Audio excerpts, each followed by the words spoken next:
All right, let's jump right into this explainer. Today, we are cracking open one of the biggest cryptozoological mysteries out there, and we're going to treat it like a literal forensic cold case.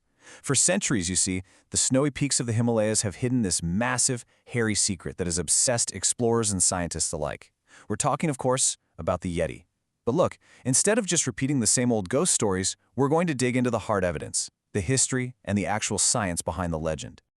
So, picture this. It's April 9th, 2019, and the official Indian Army Twitter account absolutely breaks the internet. They tweet out photos of these massive footprints found in the snow near the Makalu base camp in Nepal. And guys, we're not talking about some guy with slightly large boots. These prints were a jaw-dropping 32 inches long by 15 inches wide. They basically announced to their millions of followers that an elite military unit had discovered the Yeti. The whole world went crazy.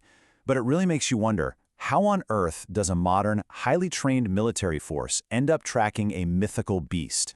Part 1. The Origins of Yeti. To see how we got to that viral tweet, we gotta rewind the clock a few thousand years. The original lore paints a picture of this 7 to 8 foot tall, 200 to 400 pound ape-like beast. According to the stories, it walked upright, swung from trees, used stones as weapons, and, get this, communicated by whistling. The name itself actually comes from the Tibetan Sherpa language.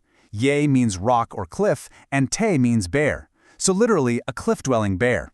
But the mythology gets way wilder than that. If you look at 12th century Tibetan religious texts like the Mani Kabum, they describe Yetis as the descendants of a bodhisattva monkey and a rock ogress. It was basically thought of as an offshoot of our own evolutionary tree that just never quite made it to being fully human. And here's where it gets funny. A simple mistranslation by a journalist completely changed how the West viewed this creature. Back in 1921, explorers came back from the region and told a reporter that local guides called the creature Mito Kangmi, which roughly translates to wild snowman. Well, the reporter accidentally swapped the word Mito for Mek, which actually means filthy.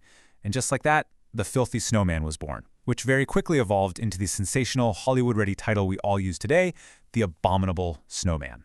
As you look back through history, you see this undeniable escalating pattern of sightings.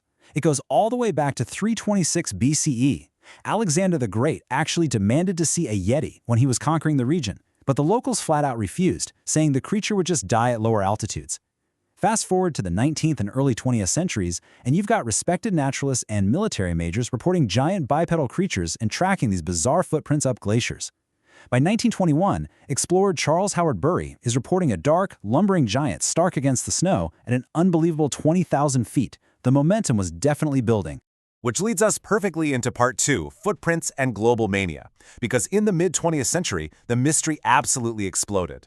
In November 1951, up on the Menlung Glacier at a breathless 17,500 feet, mountaineer Eric Shipton and surgeon Michael Ward found something that changed everything.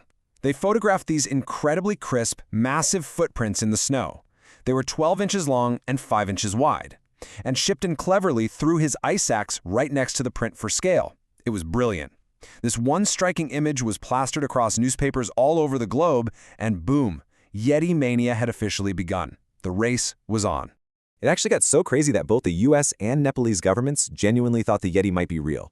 Check out these 1959 Nepalese regulations. You had to pay a massive 5,000 rupee fee just for a permit to go looking for one. Hunting was strictly banned, unless it was life or death self-defense. And if you somehow managed to capture one alive, you had to hand it over to the government immediately. They even put a gag order on the media, mandating that all discoveries be reported to the state before the press could get a hold of them. All right, Part 3, the hunt for evidence. Things are about to get a little weird. With regulations in place and millionaire explorers funding massive expeditions with literal bloodhounds, the hunt for proof went to some totally absurd lengths. You literally cannot make this up. Explorer Peter Byrne visited the Pangboche Monastery, got his hands on a supposed Yeti finger, and needed to get it to scientists in London. So who does he call? Hollywood legend Jimmy Stewart. I'm serious. Jimmy Stewart and his wife Gloria literally smuggled this supposed monster finger across international borders by hiding it inside her lingerie bag. Hollywood royalty acting as cryptozoological smugglers. What a time to be alive. But as the hype kept growing, scientists eventually started pushing back. Decades later, a researcher named Daniel C. Taylor completely debunked that famous 1951 Shipton photo. He figured out it was basically an optical illusion created by a Himalayan tree bear, or a rook balu. See, the bear walks on four legs, leaving claw marks with its front paws. But then, its hind legs step directly into those front tracks. The overlap erases the claw marks and merges the two prints into one massive 12-inch human-looking bipedal footprint. So just like that, the best photographic evidence was unraveling. Which brings us to part 4, Science Solves the Mystery.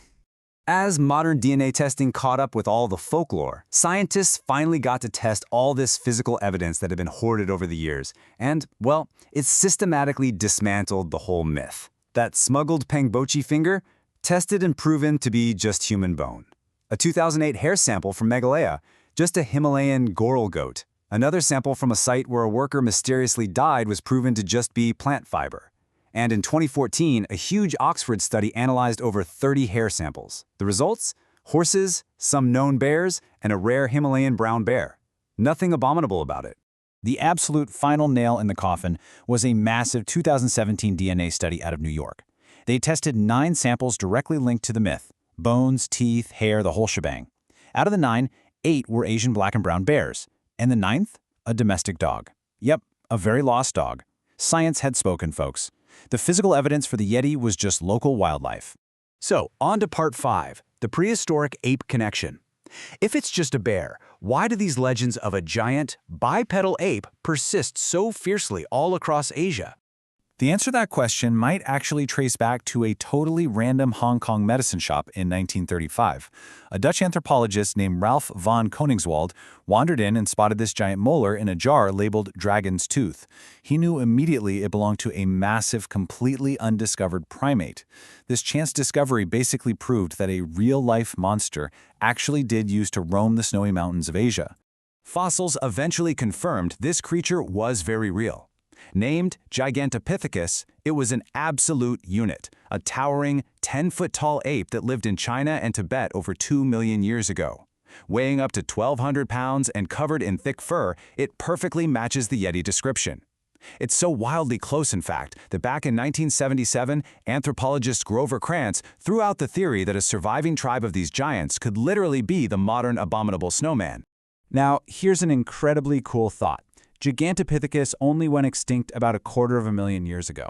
So is it possible that early humans in the region actually interacted with these towering apes? And what if those terrifying encounters were just passed down for thousands of generations? Like the ultimate 250,000-year-old game of telephone that eventually morphed into the Yeti folktales of Tibet. It is a deeply fascinating evolutionary memory. Finally, part 6, Why We Still Believe. Why do we cling to this myth? Why do we use it to keep kids safe in the mountains? And why were we so pumped when the Indian Army tweeted those footprints in 2019? Well, consider this number, 4,000. That is the number of real, majestic snow leopards left in the wild.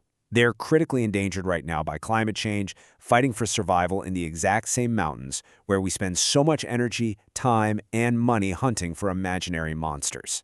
The Yeti represents this deep human desire to find magic in nature, right? To escape the mundane modern world. But the thing is, we don't actually need myths to find magic. Scientists are discovering mind-blowing new species every single year. Just look at the Papa Lungar monkey, found in Myanmar in 2020 and sadly already critically endangered. Or the bizarre legless skink, found high on a peak in Angola in 2023. Or the glowing mystery mollusk, this incredible bioluminescent wonder found deep in the ocean just this year in 2024. The real natural world is already packed with unbelievable magic. So I want to leave you with this thought to chew on today. We always strive for what we cannot have, and in doing so, neglect the treasures already in our grasp. Instead of chasing the ghosts of the Yeti, what if we took all that passion, all that incredible curiosity, and used it to protect the very real treasures we are so desperately close to losing? Thanks for hanging out and exploring this cold case with me on This Explainer. Keep asking questions, guys, and tell me, are we looking for magic in all the wrong places?